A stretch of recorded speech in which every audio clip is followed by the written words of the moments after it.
تو اسے پیمانہ امروز و فردا سے نہ ناپ، جاویداں پیہم دماں ہر دم جواں ہے زندگی۔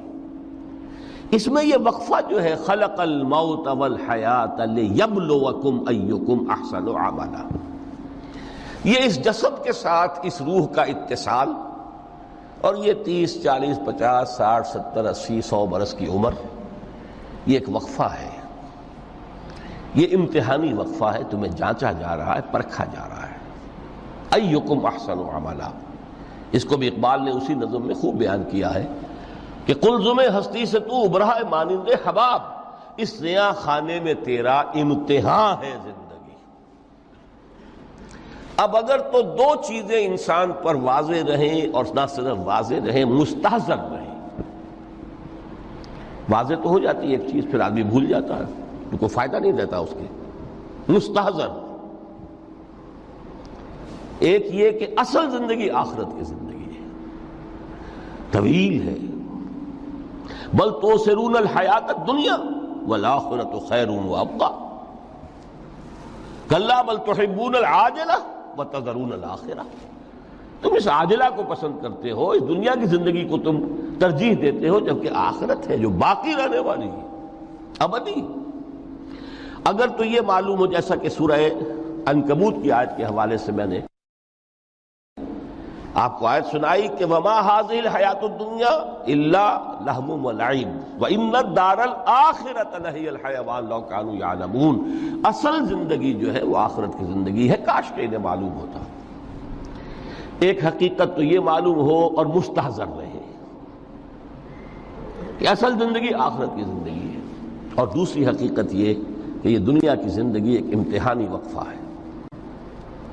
قلزم ہستی سے تو ابھرا ہے مانند حباب، اس زیاں خانے میں تیرا امتحان ہے زندگی۔ یہ مستحضر رہے تو اس کا نتیجہ کیا نکلے گا؟ انسان دنیا پرست نہیں بنے گا۔ متاع ہے دنیا، برتنے کی چیز ہے۔ وما هذه الحیات الدنیا الا متاع، برتنے کی چیز ہے، برتو اسے۔ اب میں یہاں آپ کو کچھ حدیثیں بھی سنا دینا چاہتا ہوں۔ ایک حدیث میں حضور نے عجیب نقشہ کھینچا ہے، مالی ولی دنیا، لوگوں مجھے تمہاری اس دنیا سے کیا سروکار، انما مثلی کراکب استظل تحت شجرۃ ثم راح فترکھا، میری مثال تو اس سوار کسی ہے جو تھوڑی دیر کے لیے کسی درخت کے سائے میں سستانے کے لیے رک جاتا ہے، وہ اس درخت کو اپنی منزل نہیں سمجھتا، اپنا گھر نہیں سمجھتا، تھوڑی دیر کا سستانا ہے، پھر وہ اس درخت کو چھو خیر بات کہتا ہے، اپنا راستہ لیتا ہے، اپنی منزل کی طرف روانہ ہو جاتا ہے۔ بس اتنا تعلق، منزل یاد رہے۔ چنانچہ ایک دوسری بڑی پیاری حدیث ہے، بہت مختصر بھی ہے، انما الدنیا خلقت لکم وانتم خلقتم للآخرہ، دیکھو یہ دنیا تمہارے لیے بنائی گئی ہے۔ خلق لکم ما فی السماوات و ما فی الارض، قرآن مجید کہتا ہے۔ اس لیے میں نے کہا تھا خلافت ہمیں دینی تھی تو سب کچھ ہمارے لیے بنایا گیا نا، یہ محفل سجائی گئی ہے ہمارے لیے، یہ سب ہمارے لیے بنایا گیا ہے، پورے عالم کو مسخر کیا گیا ہمارے لیے۔ سخر لکم، سورج بھی چاند بھی ہر چیز تمہارے لیے مسخر کی گئی ہے۔ انما الدنیا خلقت لکم وانتم خلقتم للآخرہ، لیکن تمہاری تخلیق ہوئی ہے، تمہیں بنایا گیا ہے، تمہیں پیدا کیا آخرت کے لیے۔ یہ منزل یاد رہے، میرا ٹھکانہ وہ ہے، میرا گھر وہ ہے، میری منزل وہ ہے، یہ راہ گزر ہے، یہ سفر ہے، یہ ایک وقفہ ہے، امتحانی وقفہ ہے۔ خلق الموت والحیات لیبلوکم ایکم احسن عملا۔ لیکن اب تیسری حدیث سنیے، اور یہ ہے وہ کہ جو اس دنیا کو، جو میں نے شروع میں کہا تھا، بڑی ٹھوس حقیقت ہے، یہ اللہ کی تخلیق ہے، سنجیدہ تخلیق ہے، ہم نے کوئی کھیل کود کے لیے تو نہیں بنایا ہے۔ ربنا ما خلقت ھذا باطلا، حضور فرماتے ہیں الدنیا مزرعۃ الآخرہ، دنیا آخرت کی کھیتی ہے۔ یہاں بو گے تو وہاں کاٹو گے، یہاں بو گے نہیں تو کاٹو گے کیا خاک؟ اس اعتبار سے غور کیجئے، یہ دنیا اور حیات دنیاوی کا ایک ایک لمحہ ایک بڑی عظیم حقیقت بن کر سامنے آتا ہے۔ ہماری حیات دنیاوی کا ایک ایک لمحہ ابدی ہے پوٹینشلی، کیوں کہ اس میں جو کچھ ہم کما رہے ہیں اس کے نتائج ابدی زندگی پر پھیلے ہوئے ملیں گے۔ تو گویا کہ یہ جو ہے یہ گھڑی محشر کی ہے، طور سے محشر میں ہے، بیشتر غافل عمل کوئی اگر دفتر میں ہے، یہاں کا ایک ایک لمحہ تمہارے لیے بہت قیمتی ہے۔ یہاں بو، محنت کرو، کاشت کرو تاکہ وہاں کاٹ سکو۔ الدنیا مزرعۃ الآخرہ۔ اب دیکھیے یہ جو انداز ہے قرآن کا، وَمَا الْحَيَاةُ الدُّنْيَا إِلَّا مَتَاعُ الْغُرُورِ، جو ہماری گفتگو کا آج عنوان ہے، اس کے دو نتیجے نکلتے ہیں عملاً۔ ایک نتیجہ جو صحیح ہے، جو قرآن نکالنا چاہتا ہے، جس کی طرف اسلام رہنمائی کرتا ہے۔ ایک ہے بالکل منفی نتیجہ جس کی اسلام نفی کرتا ہے۔ وہ منفی نتیجہ کیا ہے؟ دنیا دھوکے کی ٹٹی ہے، چھوڑو گھر گھرستی کو، دفع کرو، رب سے لو لگانی ہے۔ یہ شادی کر کے اور گھر گھرستی کا کھکیڑ مول لینا، کہاں ایک پیٹ کا پالنا، کہاں 10 پیٹ لگ جائے پیچھے، اسی میں آدمی جو ہے گم ہو کر رہ جاتا ہے۔ لہذا گھر گھرستی کو چھوڑو، تجدد کی زندگی گزارو۔ پھر یہ تمدن ہر جگہ شر ہے، برائی ہے، دھوکہ ہے، فریب ہے، جھوٹ ہے، دفع ہو جاؤ، جاؤ کہیں پہاڑوں کی چوٹیوں پر، کہیں غاروں میں، گپھاؤں میں، کہیں جنگلوں میں دھونی روا۔ یہ ہے اس کا ایک منطقی نتیجہ جو نکلا ہے دنیا میں، اور تقریباً تمام مذاہب عالم میں نکلا ہے۔ رحمانیت جس کی جس شد و بد کے ساتھ نفی کی ہے محمد رسول اللہ صلی اللہ علیہ وسلم، لا رحمانیت فی الاسلام، اسلام میں کوئی رحمانیت نہیں، نفی ہے، مکمل نفی، لا رحمانیت فی الاسلام۔ فرمایا کہ النکاح من سنتی، یہ میری سنت ہے، میرا طریقہ ہے، گھر گھرستی کی زندگی اختیار کرنا یہ میری سنت ہے۔ 3 صحابہ پر کچھ اسی طرح کا غلبہ ہو گیا تھا۔ صحابہ میں ہر طرح کے لوگ تھے، ان میں وہ لوگ بھی تھے کہ جو بڑے ریشنلسٹ تھے، عقل کے حوالے سے بات سمجھنے والے۔ حضرت عمر کو ہم کہہ سکتے ہیں کہ سر خیل تھے ان کی، رضی اللہ تعالیٰ عنہ۔ کچھ درویش منش لوگ بھی تھے، کچھ پر یہ تقویٰ کا اور درویشی کا بہت زیادہ غلبہ ہو گیا تھا، مغلوب الحال ہم انہیں کہہ سکتے ہیں۔ حضرت عبداللہ ابن عمرو بن العاص رضی اللہ تعالیٰ عنہما، ایک عجیب سائملٹینیس کنٹراسٹ ہے باپ اور بیٹے میں۔ عمرو بن العاص بہت بڑے سیاستدان، مدبر، عرب نے چوٹی کے جو 3 سیاستدان پیدا کیے ان میں سے ایک عمرو بن العاص ہے، واریر، کانکرر، سیاستدان۔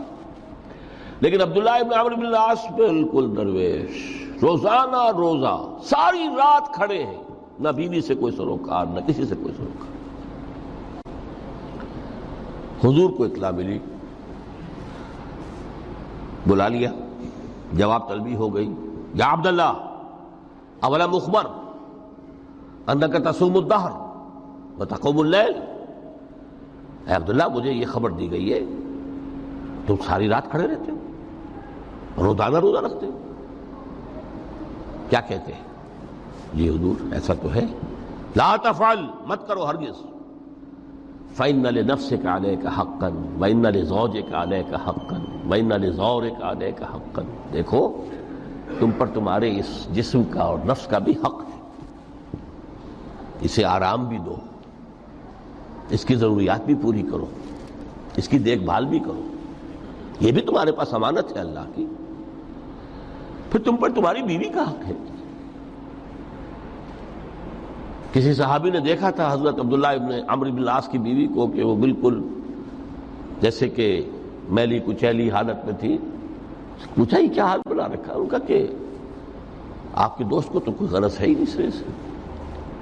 ظاہر بات ہے کہ مسلمان بیوی اور کس کے لیے وہ سنگھار کرے گی جب شوہر ہی کو کوئی دلچسپی نہ ہو، اس سے غرض ہی نہ ہو. لا تفعل. رات کو سو بھی دیکھو مجھے، میں رات کو سوتا بھی ہوں، نماز پڑھتا بھی ہوں، میں روزے رکھتا بھی ہوں، ناغے بھی کرتا ہوں. دیکھو زیادہ سے زیادہ ہفتے میں دو دن روزے رکھ لیا کرو کہ حضور مجھے اور تھوڑی سی اجازت. اچھا ایک دن ناغا، ایک دن روزہ، صوم داؤد، اس سے آگے کی اجازت نہیں. اسی طرح 3 حضرات سراسراہتن آتا ہے حدیث میں، بخاری شریف کی روایت ہے، ان پر بھی کوئی ایسا ہی غلبہ ہوا رہبانیت کا اور ترک دنیا کا. انہوں نے آ کے ازواج مطہرات سے معلوم کیا آپ کتنی رات نماز پڑھتے ہیں، کتنا دو سوتے ہیں، مہینے میں کتنے آپ روزے رکھتے ہیں نفلی. انہوں نے کوئی، وہاں تو کھلی کتاب تھی سیرت محمد صلی اللہ علیہ وسلم، جو کچھ تھی حقیقت بیان کر. اب دیکھیے ایک عجیب ذہنیت، انہوں نے دیکھا کہ یہ تو کم ہے، ان کے اندازے کے اعتبار سے تو بہت کم ہے، لیکن یہ کہ اپنے آپ کو ذرا تسلی، حضور کی تو کوئی ضرورت نہیں ہے، آپ تو معصوم ہیں، آپ کے سے گناہ نہیں ہوا، کوئی خطا نہیں ہوئی، آپ کے لیے تو یہ اتنی عبادت ہمارے لیے تو کافی نہیں، ہم تو گناہ گار ہیں. ایک نے عہد کیا کہ میں کبھی نہیں سوؤں گا، رات بھر کھڑا رہوں گا. دوسرے نے کہا کبھی ناغا نہیں کروں گا، ہر روز روزہ رکھوں گا. تیسرے نے کہا میں شادی بیاہ کے کھکیڑ میں پڑوں گا نہیں. حضور کو اطلاع مل گئی، طلب فرمایا، ڈانٹا آپ نے، آپ لوگوں نے یہ کہا ہے؟ جی ہاں ہم نے کہا تو ہے. واللہ، خدا کی قسم، میں تم میں سب سے بڑھ کر متقی ہوں، لیکن میں رات کو سوتا بھی ہوں اور نماز بھی پڑھتا ہوں، روزے رکھتا بھی ہوں، ناغے بھی کرتا ہوں. میری گھر گرستی کی زندگی ہے، میری بیویاں ہیں. من رغب عن سنتی فلیس منی، یہ ٹکڑا جو جوڑ دیا جاتا ہے نکاح کے خطبے میں اس حدیث کے ٹکڑے کے ساتھ، یہ 2 علیحدہ حدیث ہے بالکل، النکاح من سنتی، اور یہ ٹکڑا اس طویل حدیث کا ہے، من رغب عن سنتی فلیس منی، جو میری سنت کو پسند نہیں کرتا پھر اس کا مجھ سے کوئی تعلق نہیں. یہ تو میں نے احادیث کے حوالے سے آپ کو وہ جو منفی طرز عمل، گریز، دنیا سے تعلق منقطع کرنا، پسپائی، گریز، فرار، اور اس کا نتیجہ کیا نکلتا ہے کہ دنیا پھر شریروں کے لیے رہ گئی، کھیلیں کودیں عیش کریں. جو سلیم الفطرت نیک لوگ تھے وہ تو گئے، لہذا ان کو اب کوئی روک ٹوک کرنے والا ہی نہیں، کوئی پوچھنے تاشنے والا نہیں. ظالم جو چاہے ظلم کریں اور جس طرح چاہیں شریر جو ہے شرارتیں کریں. قرآن مجید میں سورہ حدید اس اعتبار سے نہایت عظیم صورت ہے، نہایت عظیم صورت ہے کہ وہاں یہ آیت بھی بہت ہی شاندار انداز میں آئی ہے، متاع الغرور والی، خاصی طویل آیت بن کر آئی ہے. اور جیسا کہ میں نے عرض کیا 4 جگہ تو حیات دنیاوی کو کہا گیا ہے صرف لہو و لعب یا لعب و لہو، لیکن یہاں جو ہے آیت نمبر 20، اعلموا انما الحیات الدنیا لعب و لہو و زینت و تفاخر بینکم و تکاثر فی الاموال والاولاد. 5 الفاظ کے حوالے سے اس حیات دنیاوی کے کچھ حقائق بیان کیے گئے. عام طور پر سرسری طور پر لوگ گزر گئے ہیں. محاورتاً جب بھی آتا ہے معاملہ لہو لعب، لعب و لہو، وہ تو 4 جگہ ہے، یہاں 3 الفاظ مزید آئے ہیں. اور ترکیب کیا؟ پہلے لعب ہے پھر لہو ہے. سورہ عنکبوت میں لہو و لعب یہ در حقیقت ایک طرح سے محاورے کی شکل اختیار کر گیا، تماشا اور کھیل، لیکن نہیں، یہاں ترتیب کچھ اور ہے. اس پر اگر آپ غور کریں گے تو یہ ایک عجیب سا نقشہ سامنے آتا ہے. حیات دنیاوی کے 5 ادوار، جن میں سے ہر دور میں ایک شے انتہائی اہم ہوتی ہے، توجہ کا مرکز بنی ہوتی ہے. ابتدائی دور ہے، بالکل بچہ بھی ہے، کھیل، بس لائف، اس کے سوا اسے کوئی زندگی سے سروکار ہی نہیں. زندگی کے تلخ حقائق ابھی اسے معلوم نہیں. بھوک لگی تو رو پڑے، ماں نے دودھ پلانا ہے، کھلانا ہے، ان سے تو کچھ نہیں کرنا اس نے. وہ لعب، کھیل. لیکن تھوڑا سا آگے چلتے ہیں، ٹین ایجر سٹیج میں جب داخل ہوتا ہے آدمی تو اب وہ نرا کھیل، معصومانہ کھیل نہیں رہتا، اس میں تلذذ، سینشول گریٹیفیکیشن کا عنصر شامل ہو جاتا ہے۔ اب اس کو کہا لہو، اعلموا انما الحیات الدنیا لعب و لہو۔ ذرا آگے بڑھئے تو انسان پر سب سے زیادہ دھن سوار ہو جاتی ہے، بناؤ سنگھار، میرا لباس فیشن کے مطابق ہو، کہیں ایسا نہ ہو مذاق اڑے۔ اپنے لباس کے بارے میں بہت کانشیس ہوگا، اپنے ہیئر کٹ کے بارے میں بہت کانشیس ہوگا، ہر چیز کے بارے میں بہت کانشیس۔ زینت، بناؤ سنگھار، آرائش، زیبائش۔ اس سے ذرا آگے گئے، تکاثر فی الاموال والاولاد، تفاخر بینکم۔ یہ سمجھیے کہ تقریباً 30 برس کی عمر جب انسان کی ہوتی ہے، اب فخر، تفاخر، یا دولت پر فخر ہوگا، یا نسب پر فخر ہوگا، یا اپنی کسی سیاسی حیثیت پر فخر ہوگا، اپنی چودراہٹ پر فخر ہوگا۔ تفاخر بینکم، جسم میں جان میں چونکہ توانائی ہوتی ہے، قوت ہوتی ہے، لیکن اس کے بعد جب عمر ڈھلی بڑا ریئلسٹک ہو جاتا ہے انسان۔ پھر یہ جو چوتھی سٹیج تھی، اس میں تو یہ کہ مونچھ نیچی نہ ہو، چاہے سب کچھ میں اپنا خرچ کر دوں، داؤ پہ لگا دوں، لیکن مونچھ نیچی نہیں ہوگی۔ آخری سٹیج وہ ہوتی ہے کہ پھر ہوکا لگ جاتا ہے آدمی کو، تکاثر فی الاموال والاولاد، مال اور اولاد کی کثرت کثرت کثرت۔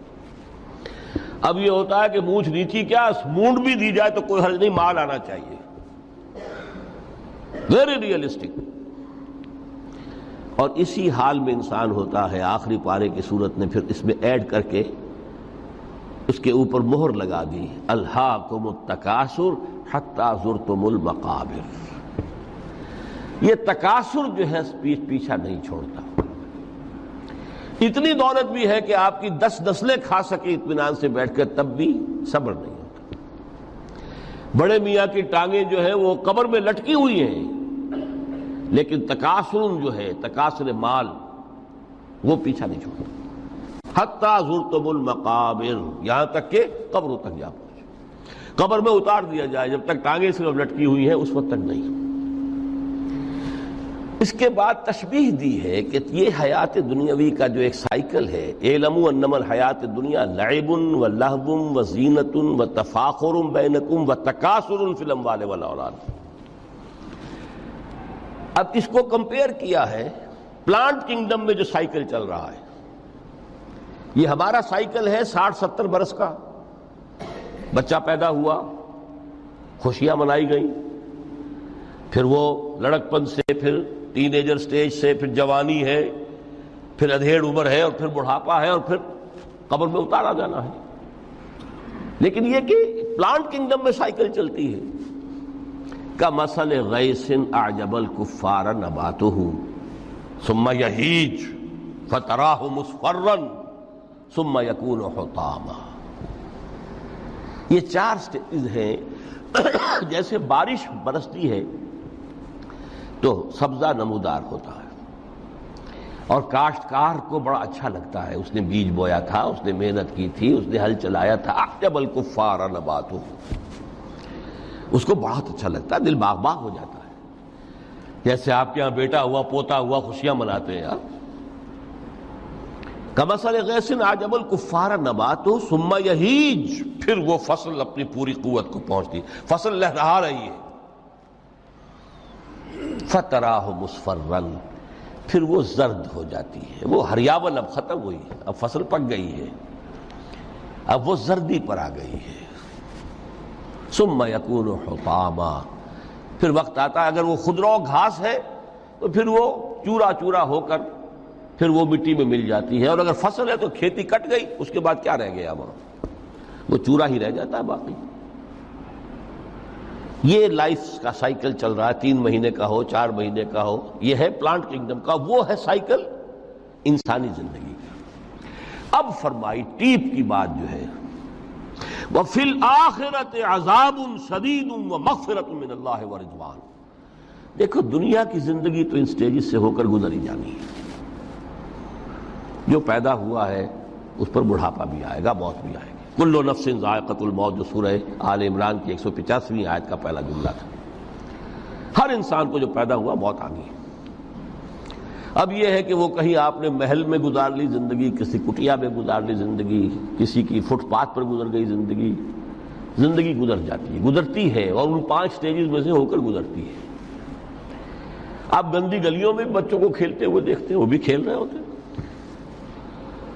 نالیوں کے پانی کے اندر کھیل رہے ہوتے ہیں، ان کا بھی کھیل ہے، گندے جوہڑ میں کھیل رہے ہوتے ہیں۔ وہ تو ہے زندگی کی وہ سٹیج جو ہے کھیل کی ہے۔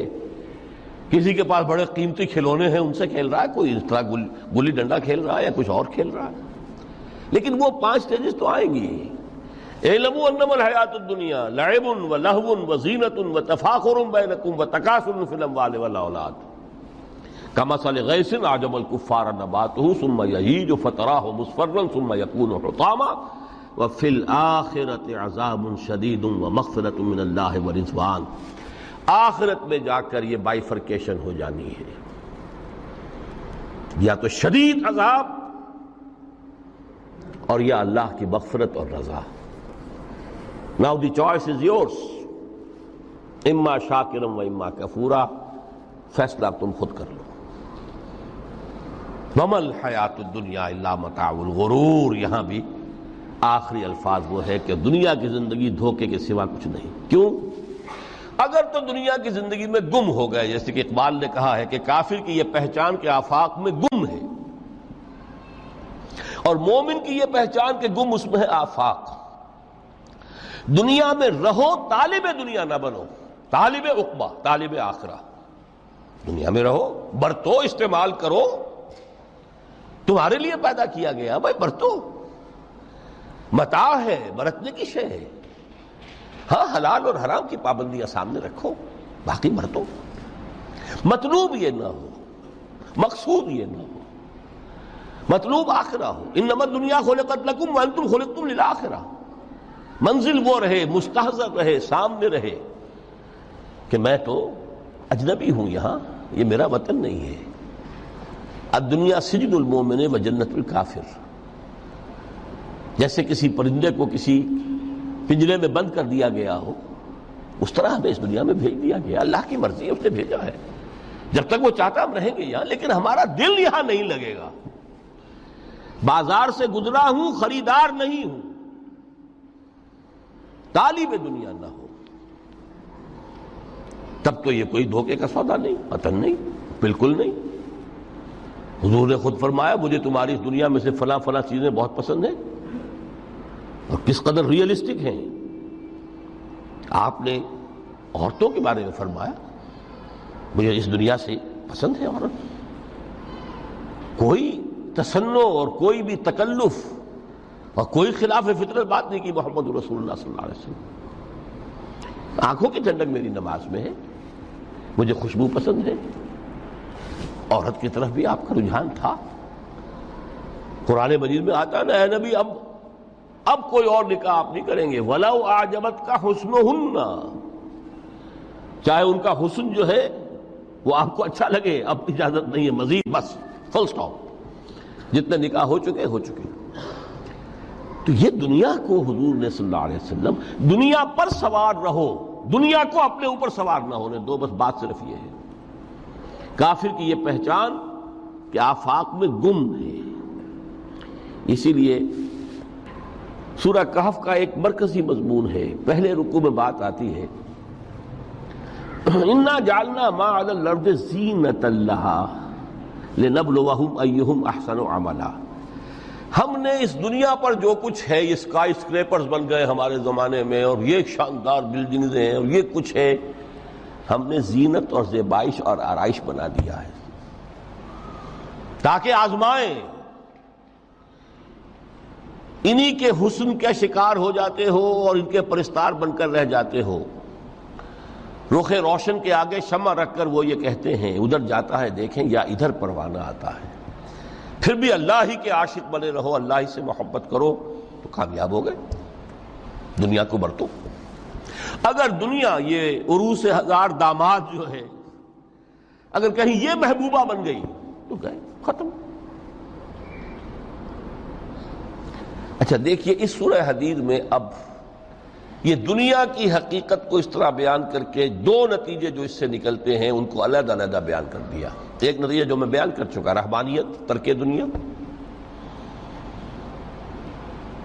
اس کی نفی کرتے ہوئے فرمایا وَلَقَدْ أَرْسَلْنَا نُوحًا وَإِبْرَاهِيمَ وَجَعَلْنَا فِي ذُرِّيَّتِهِمَا النُّبُوَّةَ وَالْكِتَابَ فَمِنْهُمْ مُهْتَدٍ وَكَثِيرٌ مِّنْهُمْ فَاسِقُونَ ثُمَّ قَفَّيْنَا عَلَىٰ آثَارِهِمْ بِرُسُلِنَا وَقَفَّيْنَا بِعِيسَى ابْنِ مَرْيَمَ وَآتَيْنَاهُ الْإِنجِيلَ وَجَعَلْنَا فِي قُلُوبِ الَّذِينَ اتَّبَعُوهُ رَأْفَةً وَرَحْمَةً وَرَهْبَانِيَّةً ابْتَدَعُوهَا مَا كَتَبْنَاهَا عَلَيْهِمْ.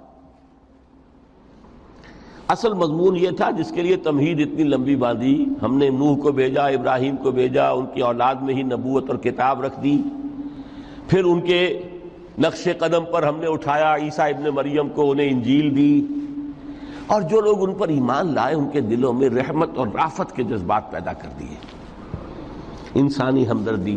حضرت عیسیٰ کا جو اپنا مزاج تھا ظاہر بات ہے کہ آپ کے حواریین اور آپ پر ایمان لانے والوں میں اسی کا ایک عکس پیدا ہونا تھا، لہذا وہ ایک خاص کیفیت. لیکن فرمایا ایک شے کو انہوں نے بدعت کے طور پر ایجاد کر لیا، وَرَهْبَانِيَّةً ابْتَدَعُوهَا مَا كَتَبْنَاهَا عَلَيْهِمْ. رہبانیت کی انہوں نے بدعت ایجاد کر لی، یہ انہوں نے کی ہے، ہم نے یہ ان پر فرض نہیں کی تھی. یہ ہے وہ منفی نتیجہ. گریز، خانقاہوں میں جا کر بیٹھ جاؤ، موناسٹسزم، تجرد کی زندگی گزارو.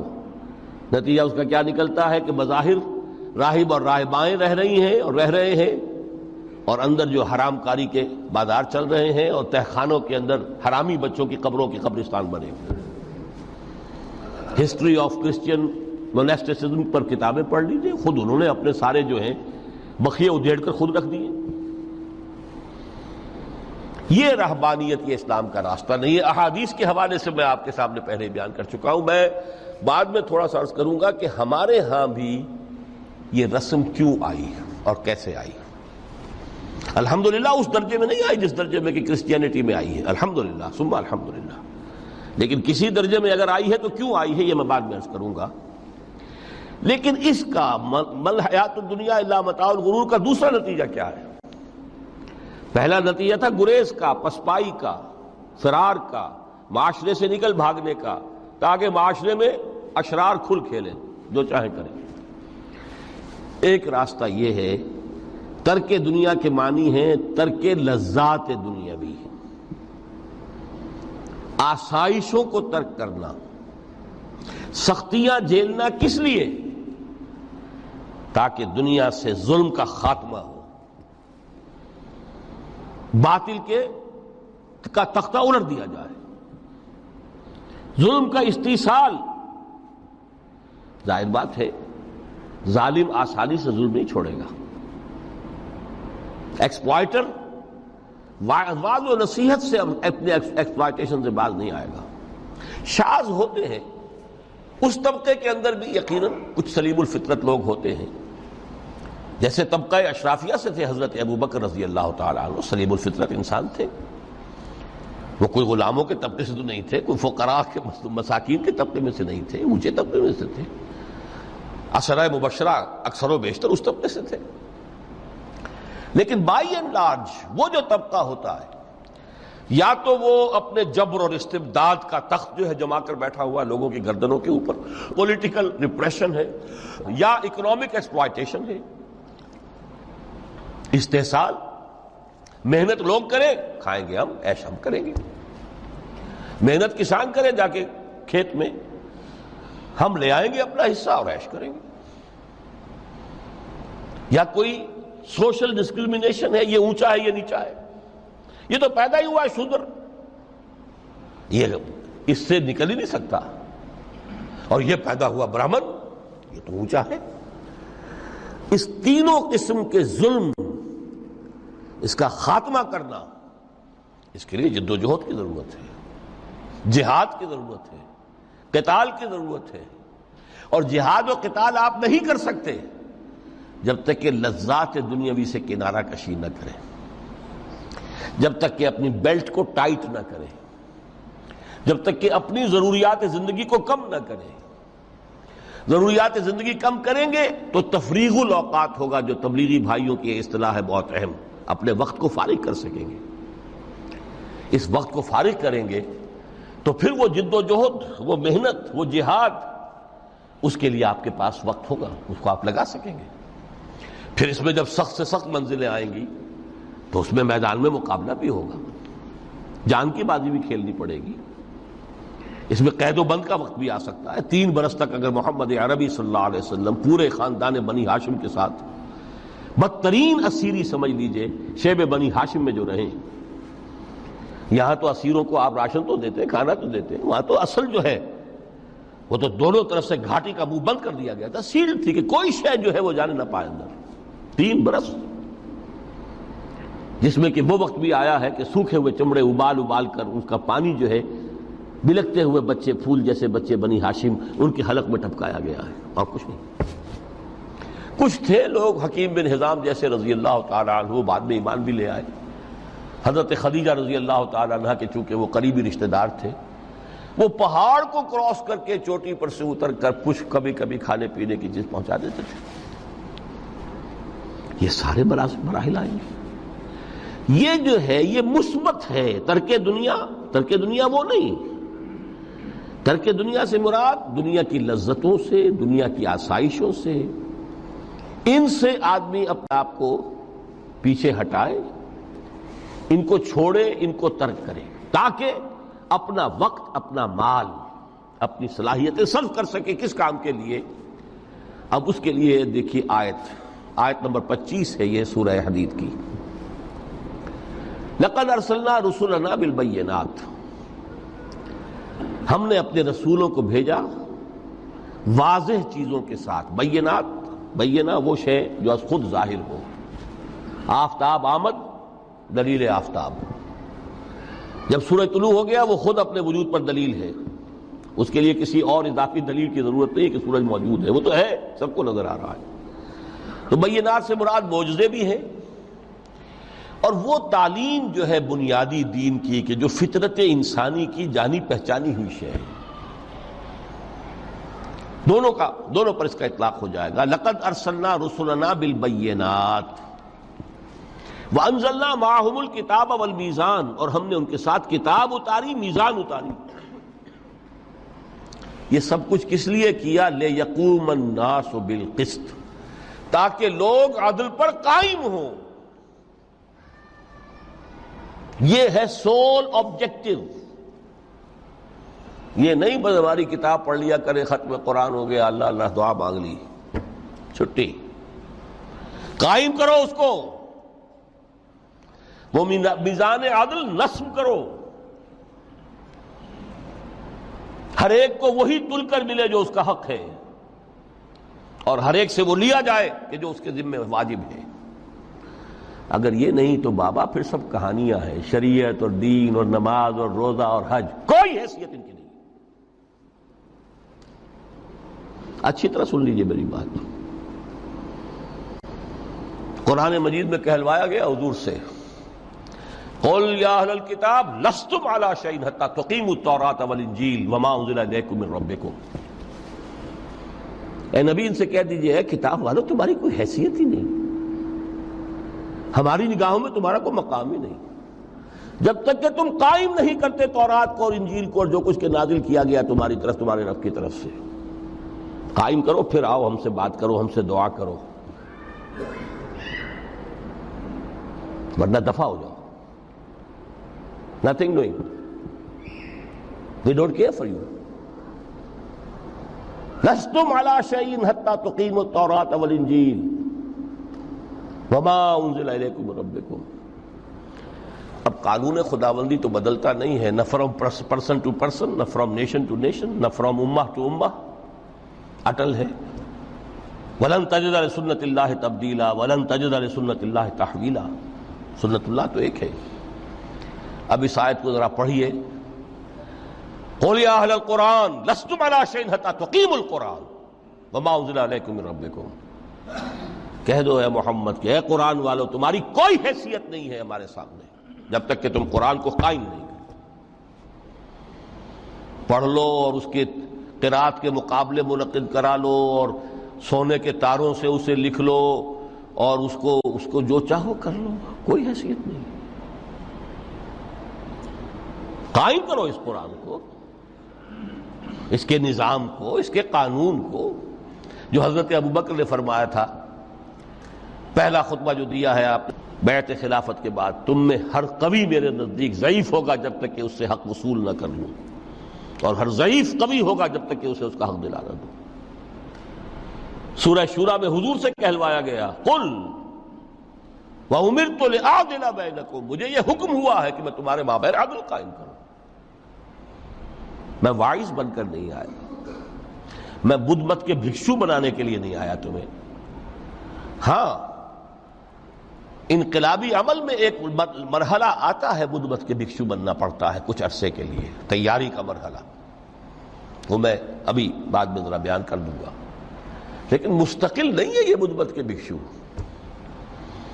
یہ بدماش جس طرح چاہیں کھل کھیلیں، ظالم جس طرح چاہیں لوگوں پر ظلم کرتے رہیں، تشدد اور جبر کا جس طرح سے چاہے معاملہ کریں، استحصالی نظام جس طرح ہوتا ہے چلتا رہے۔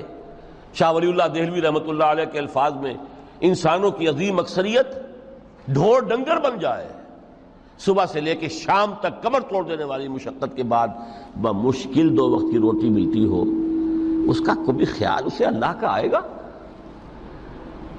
کبھی اللہ سے لو لگا سکے گا؟ دنیا نے تیری یاد سے بیگانہ کر دیا تو اس سے بھی دل فریب ہے غم روزگار کے۔ اس لیے حضور نے فرمایا کاد الفقر ان یکون کفرا، یہ فقر جو ہے یہ تو انسان کو کفر تک پہنچا دیتا ہے۔ عدل قائم کرو۔ تو دیکھیے یہ آیت انتہائی گمبھیر آیت ہے قرآن مجید کی سورہ حدید کی، جس طرح وہ آیت متاع الغرور والی جس شان کے ساتھ سورہ حدید میں آئی ہے، اعلموا انما الحیات الدنیا لعب ولہو وزینۃ وتفاخر بینکم وتکاثر فی الاموال والاولاد کمثل غیث اعجب الکفار نباتہ ثم یہیج فتراہ مصفرا ثم یکون حطاما وفی الآخرۃ عذاب شدید ومغفرۃ من اللہ ورضوان وما الحیات الدنیا الا متاع الغرور۔ لیکن اس کا نتیجہ کیا نکلنا چاہیے؟ لقد ارسلنا رسلنا بالبینات وانزلنا معهم الکتاب والمیزان لیقوم الناس بالقسط۔ Now prepare for the shock۔ میرے نزدیک، میرے علم کی حد تک شاید دنیا کی کوئی انقلابی کتاب نہ ہو جس نے اس قدر عریاں طور پر کھل کر یہ کہا ہو کہ ظالموں کی سرکوبی کرو، کچلو ان کے سر۔ وانزلنا الحدید، ہم نے لوہا بھی اتارا ہے۔ ایک وقت آتا ہے ظلم نہیں ختم ہوتا جب تک کہ لوہے کی طاقت ہاتھ میں نہ آئے۔ انزلنا الحدید، ہم نے صرف کتاب ہی نہیں اتاری ہے، لوہا بھی اتارا ہے۔ فیہ باس شدید، اس میں جنگ کی صلاحیت ہے۔ ومنافع للناس، لوگوں کے لیے کچھ اور منفعتیں بھی ہیں، کوئی توا پرات چمٹا یہ بھی بنا لو، ٹھیک ہے، لیکن اصلاً یہ اسلحہ کے لیے۔ وانزلنا الحدید، اسی تو سورہ حدید کا نام حدید ہے۔ فیہ باس شدید ومنافع للناس ولیعلم اللہ من ینصرہ ورسلہ بالغیب، اللہ دیکھنا چاہتا ہے کون ہے اس کے وفادار بندے جو اس لوہے کی طاقت کو ہاتھ میں لے کر مدد کرتے ہیں اس کی اور اس کے رسولوں کی غیب میں ہونے کے باوجود۔ ان اللہ قوی عزیز، ویسے اللہ قوی ہے، عزیز ہے، آنے واحد میں کفر کو ختم کر دے جب چاہے، آنے واحد میں ظالموں کا ظلم جو ہے وہ ختم کر کے رکھ دے، وہ سب کچھ کر سکتا ہے۔ لیکن پھر تمہاری آزمائش کیسے ہوگی؟ کیسے معلوم ہوگا ہوز ہو، کس کا کیا مقام تھا، کس کے پاس کتنا یقین کا سرمایہ تھا، کس کے ایمان کی گہرائی اور گہرائی کا کیا عالم تھا، کس نے ہمارے دین کے لیے کیسی کیسی قربانیاں جھیلی ہیں۔ یہ ہے ترک دنیا جو موسٹ پروفاؤنڈ ہے، نتیجہ خیز ہے۔ خیر کو وجود میں لانے کے لیے ہے، لیکن اس کی مثالیں موجود ہیں۔ حضرت مصعب بن عمیر رضی اللہ تعالی عنہ ایام جاہلیت میں کہا جاتا ہے ان کا جوڑا جو ہے شام سے تیار ہو کر آتا تھا، جیسے کبھی مشہور ہے کہ پنڈت نہرو کا بھی کپڑے سل کر آتے تھے پیرس سے۔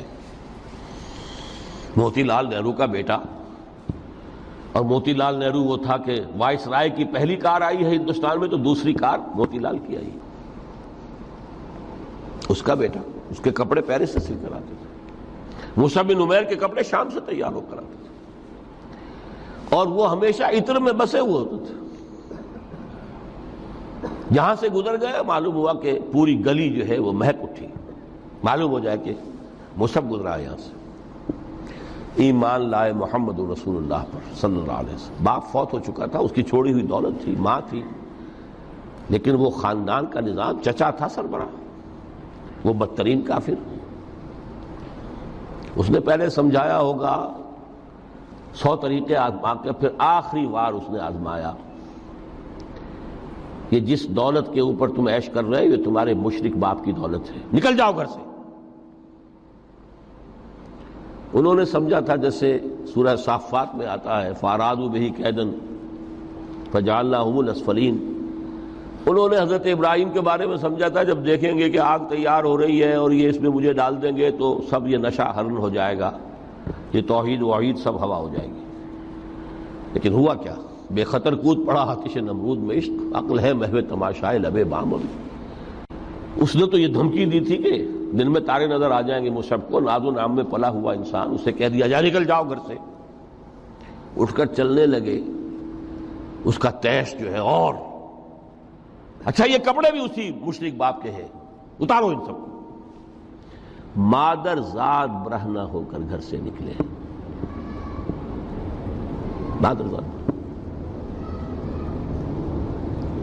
پھر وہی ہے کہ جن کے نام قرائے فال بنا میں من دیوانہ زدند، کہ اے بیعت عقبہ اولا ہوئی ہے، لوگوں نے کہا کہ ہمیں کوئی مقری دیجئے قرآن پڑھانے والا جو ہمیں قرآن پڑھائے۔ حضور نے فرمایا جاؤ مصعب۔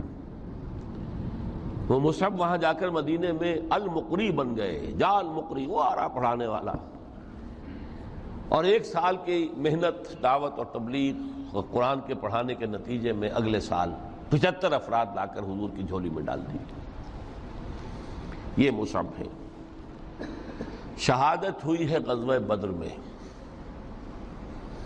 ایک مرتبہ اس سے پہلے کا واقعہ بھی ہے کہ حضور مسجد میں تشریف فرما تھے، سامنے سے حضرت مصعب گزرے، ایک پھٹا ہوا سا کمبل جسم کے گرد لپیٹا ہوا تھا۔ حضور کی آنکھوں میں آنسو آ گئے۔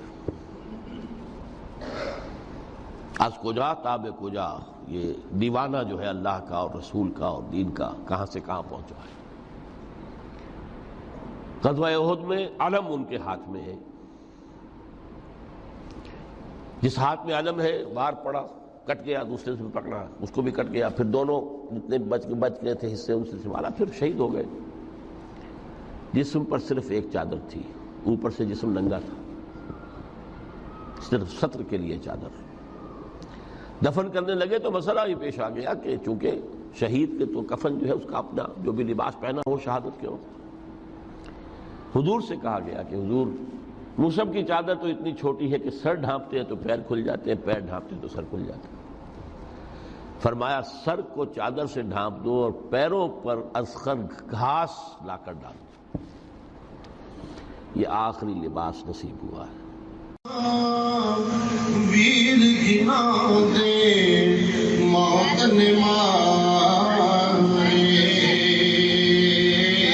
وہ تک تک رو دے کبے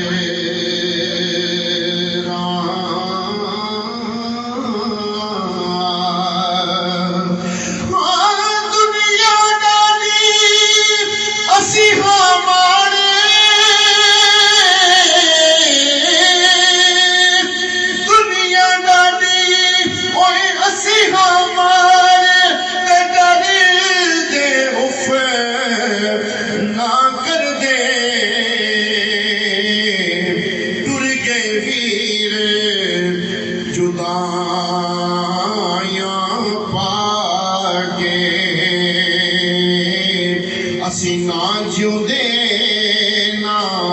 مرے